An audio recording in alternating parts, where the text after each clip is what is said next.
Hello guys, in this video I am going to show you how to set the theme in the Speedtest application.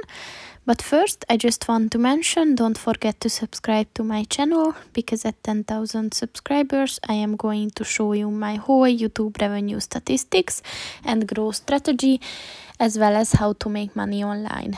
Let's jump into it. First of all, open the application on your phone and click on the three lines at the top of the page on the right, and then click on the settings button and click on the themes button.